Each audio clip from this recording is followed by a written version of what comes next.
right now. Try to connect.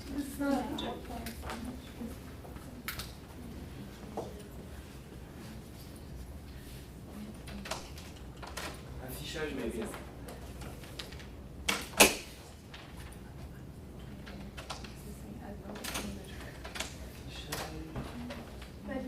Mode lecture, tu vois, mode lecture. Non, il faut que l'affichage soit à 100%. Mode plein écran. Voilà. Oh, perfect. Thank you. That's wonderful. Merci. Thank you. Whenever I'm ready. Who's counting? You?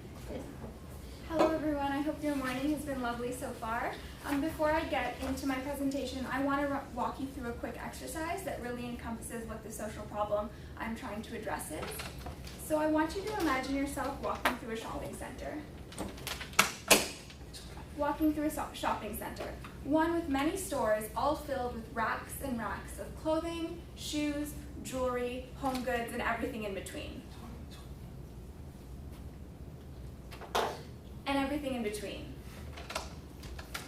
As a consumer, the options available to you are endless. But do you know what you're actually buying? Now I want you to imagine those same stores with the racks of clothing, but I want you to imagine them made by Beepi, a 12-year-old girl from Bangladesh who works to make 480 pairs of pants a day and being paid just over $1. Now I want you to replace those racks you were imagining with 250 million other children between the ages of 5 and 14 who are forced to work over 12 hours a day in sweatshop conditions. Now take that price tag that you were just about to look at and divide it by 600. That's the amount of money paid to the worker who created those pair of pants. And finally, I want you to replace that clean, shiny shopping center with a crumbling factory whose walls are as unstable as the floors beneath you. But why should you care?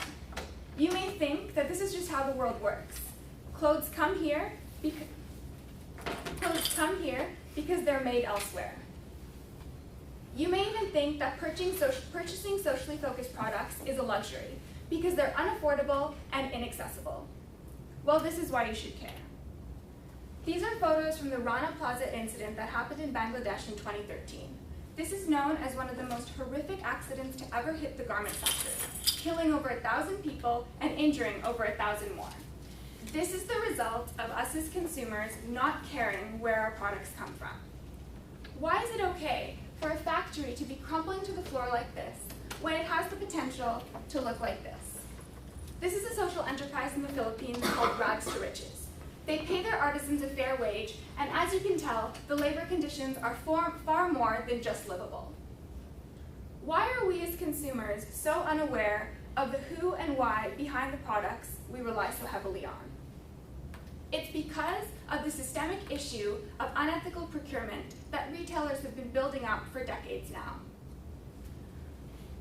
According to the Fair Trade Federation, of the 3.6 trillion goods exchanged globally in 2006, fair trade only accounted for 0.01% of them. What does that say about the rest of the goods that we consume on a daily basis? Think about that.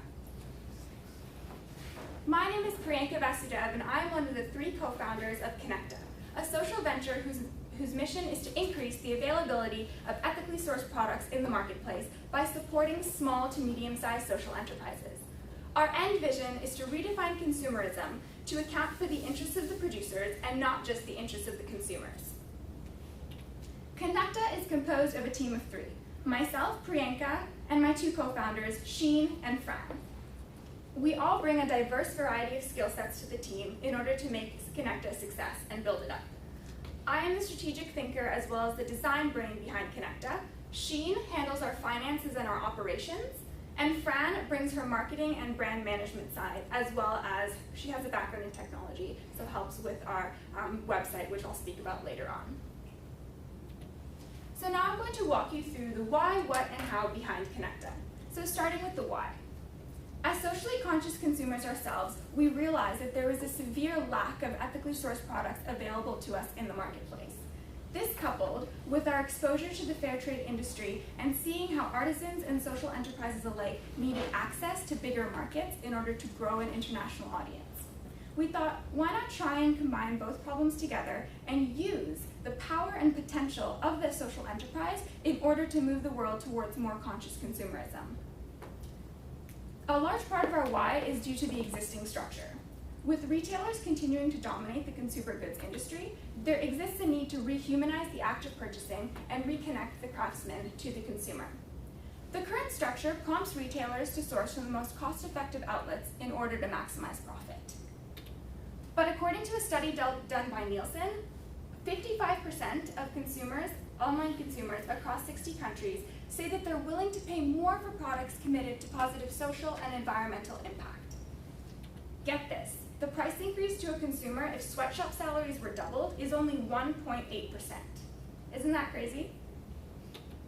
This is our why.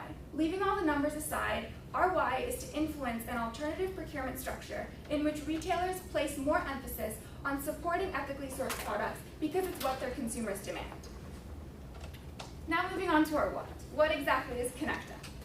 So Kanekta's mission is to increase the availability of ethically sourced products by supporting these small to medium-sized social enterprises. What we do is we connect producers with large-scale retailers here that can stock their that can stock their products. This, in turn, increases the availability and accessibility for everyday consumers like you and me. So Kanekta is unique within the Canadian market because, unlike most artisan-focused businesses, we are not simply a seller of ethically sourced products, but instead act as the conduit between producers and retailers so our producers are able to expand to larger markets and, in turn, increase the consumer's availability of these goods. Kanekta is the essence of connect. We want to reimagine not only the relationship between the producer and the retailer, but also between the producer and the consumer. Every individual has a different level of morality or ethics towards what they purchase. Some may only purchase from socially focused companies, whereas others might not see the point in it. And then there's those in between, who don't know what to purchase. They're unsure of what their purchase can control, and they're unsure of where their money's going. By reimagining the relationship and closening the relationship between the consumer and the producer, we want to move those people on the cusp to be conscious consumerism supporters. And that's exactly what we aim to do. Our value proposition is simple: growth for the craftsman, accessibility for the consumer. This is our what. We're more than just a consulting company. Instead of leaving recommendations for our producers, we will help them through it. Instead of just selling the producers' products, we will actively champion them, their story, and their product in order for it to succeed in the Canadian market. Now moving on to our how. How does Kanekta achieve all of this? So starting off with our main clients. Our three main clients are producers, end consumers, and retailers. Our value proposition when approaching a producer for representation, we tell them that we will increase their sales and growth and allow them to expand into an international market. In terms of our end consumers, our value proposition to them is increasing accessibility to these ethically sourced products and also increasing awareness and education to the issues currently taking place in the marketplace, and also the who, what, where, when, why, and how behind the products they purchase. And finally, we have retailers. Retailers are the ones we connect the producers to in order to increase this access. Our value proposition to them is increased site traffic because we will be directing the consumer's purchase to the retailer, as well as a CSR strategy for them to bump up their appearance in the eyes of the consumers. In terms of the services we offer, since producers are our main clients, we will we'll streamline their strategic planning, logistics support, and product marketing in order for them to successfully expand into the Canadian market and eventually the North American market. In terms of our model inherently serves the purposes of end consumers as well as retailers throughout this process. So in terms of our strategy, we achieve our mission through two main streams, and this also is what will generate our revenue. The first is the producer to retailer product sales. We believe that large retailers can and should stock ethically sourced products. Therefore, by connecting producers to retailers, we're able to amplify this effect and have consumers get more access. The way we make money through this is we will get a referral fee from the retailer's end for every purchase that the consumer purchases through our portal, because in a sense we have directed them to the retailer's website. This fee, after doing our research, is anywhere between 5% and 15%, but the procurement officer we were talking to is from the Hudson Group Canada, and they use 8%. So that's where we're benchmarking this. This is our how. Increased sales equals increased scale. The reason why we tied our revenue model to the revenue model of our producers is because we want to grow alongside them. The more sales our producers get, the more profitable both Kanekta and our investors will be. The impact that Kanekta chooses to focus on is split into 3 pillars. The first is change in awareness. This is an awakening for consumers to the current unethical procurement practices that are happening in the world today, as well as an understanding of the origin of the products they rely heavily on. Second is a change in consumer behavior. We want to redirect the purchasing power of consumers to support these ethically made products. And finally, we want to prompt a change in market offering. This is a long-term goal, but one of Kanekta's main missions is to increase the pressure for retailers to stock these ethically sourced products and engage in conscious procurement. Because at the end of the day, that is the systemic issue that has been pulling the retail industry down for decades. In terms of the support we've received, we've been lucky enough to get backing from various players in the field, especially in terms of strategic support and mentorship. We have the former CEO of 10,000 Villages mentoring us, Ryan Jacobs. We have executives from Ashoka Canada, as well as the Emerging Leaders Network, and professors at our own school, UBC, who would really support us in the logistics aspect of it, because that's a large part of Kanekta. We've also been in contact with retail and procurement officers, as well as producer advocates and different consumer groups. The 2 that I really want to point out up here is the top 2. Most recently, actually a few days ago, Kanekta was accepted into a fellowship/startup incubation program in Vancouver called The Next Big Thing. They're going to provide us mentorship and strategic support in all areas that we desire. If we require assistance in logistics or strategy, they'll bring someone in to help us with it. And then finally, we have been deemed a community partner from an organization in Vancouver called Red Academy. They are a web development and user interface design school. And as a community partner, they are designing both our user experience as well as our web platform free of charge for us. So in terms of our future, we've split it up into 3 categories: launch, grow, and expand impact. The launch phase is anywhere between now and 3 to 6 months. This is when we want to register our business and start to solidify the relationships we've already been fostering between producers and retailers, as well as have our web platform up so we can start to facilitate the sales. Within 6 months past, we want to grow. We want to expand our consumer base, as well as our consumer base, our producer base, and our retail base. And at this point, we want consumers to know Kanekta as the go-to point for where to purchase ethically sourced products. Finally, our expand impact phase is 2+ years from now. This is when we really want to start to see some structural change in terms of retailer procurement practices. To conclude, I want to remind you what Kanekta is about. We believe in increased consumer conscious, we believe in a fair relationship between producers and retailers, and finally, we believe in an ethical marketplace that fosters connection between all parties. Before I end my presentation, I want to take you back to the question I asked at the beginning. Why should you care? I want to reword that and to ask you, after hearing all of this, why shouldn't you care about the products you consume? Thank you very much, and now I'll open the floor to questions.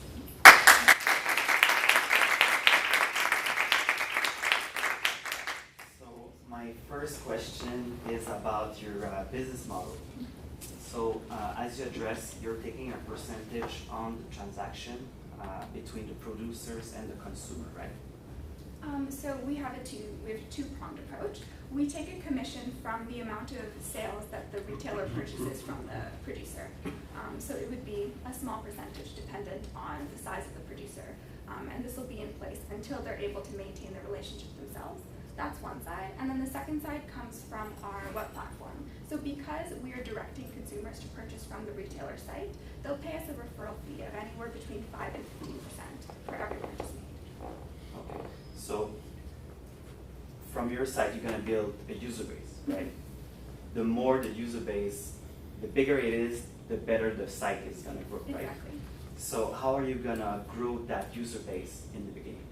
So in the beginning, what we've done so far is we've heavily relied on our independent social medias as well as the social medias of our existing network. And we've been having them share our Facebook, Instagram, and Twitter pages. So once we actually are at a stage where we can launch our business, we'll already have this backing. And once we have this backing, we'll be able to prompt users to purchase from our site.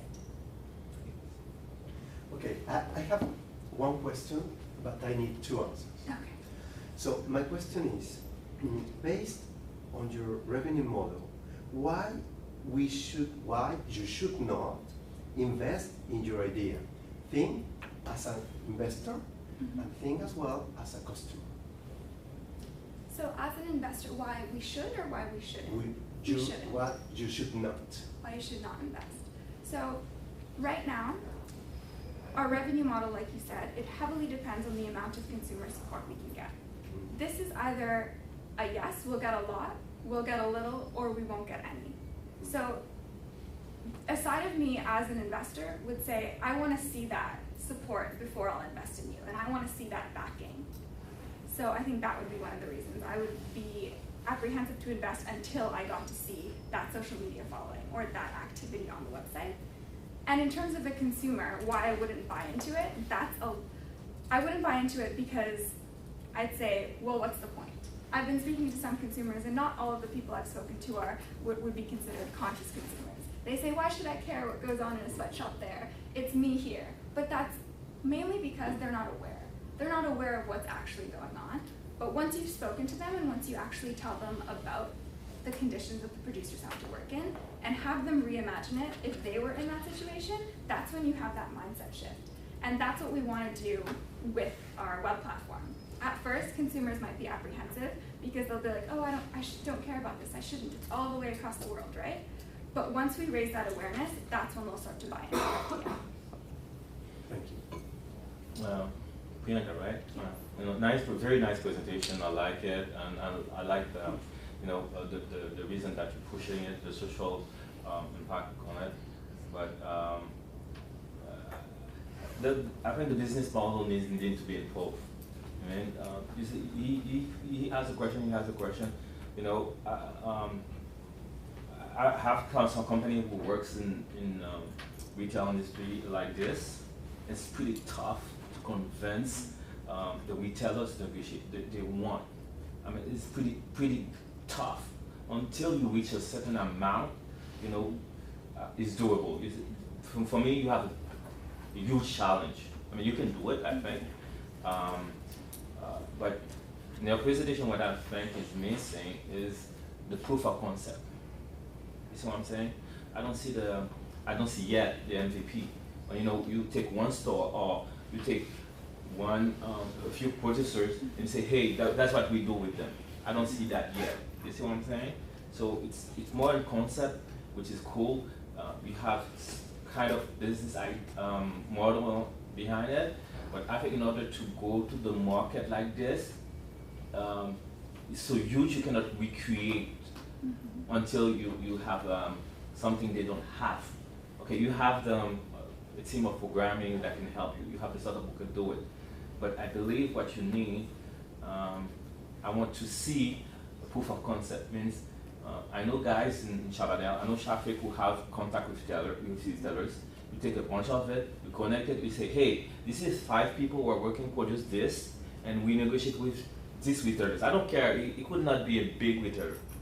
But I want to see, okay, it's not only about awareness, consciousness, about values.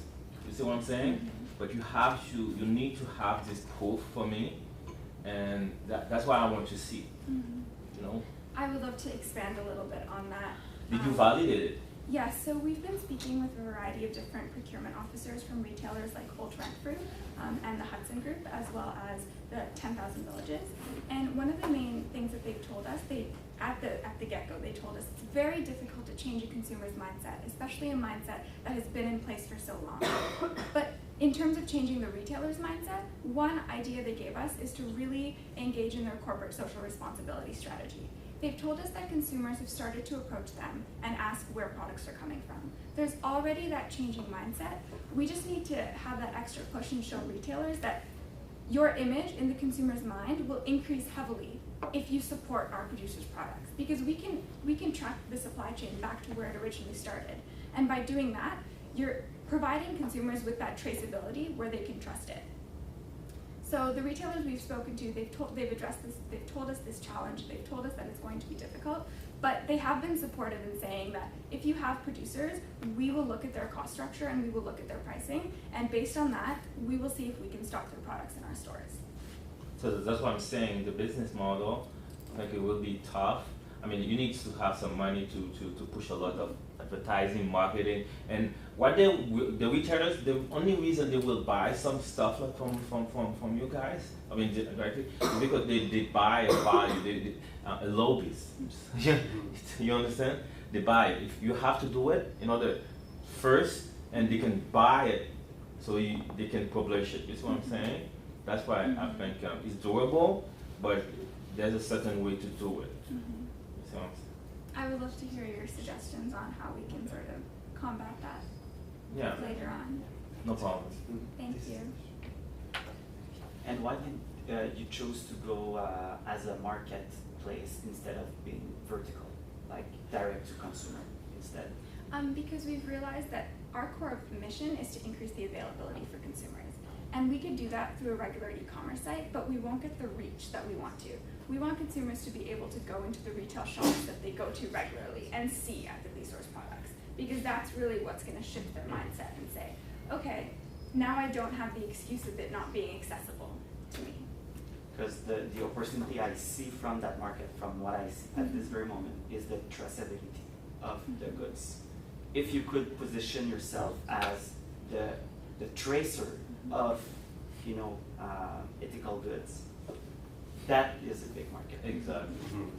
If you can position yourself Exactly. first, after that, you will do it. But you have to do it. But it's a switch between what you're doing at this moment. Yeah. That's We were thinking a little bit about traceability in terms of our web platform. We wanted it to be interactive enough for consumers to not only speak with producers, but to also have them track the supply chain and see where it goes. So, for example, the user interface would look something like consumers will click a product, and then something would pop up, and it would show the map of the different stages that the product went through before it came to our site. Any other questions? Just a suggestion, you can go to a plugin that allows them to see who produced it, you know, where, what condition. You know, I think there's a way to do it, you know, but it's very good. It's doable, you know, it's doable. But at the beginning, you have to know exactly where to start, because I'm telling you, the retailer, they're nice to talk. But when they're nice to talk. When you start to talk business with them, they won't make any check unless you tell them we will do this, and they can, you know, sponsor you, you know, at the beginning, and from that money you can start doing, you know, all this. Thank you. You're welcome. Thank you.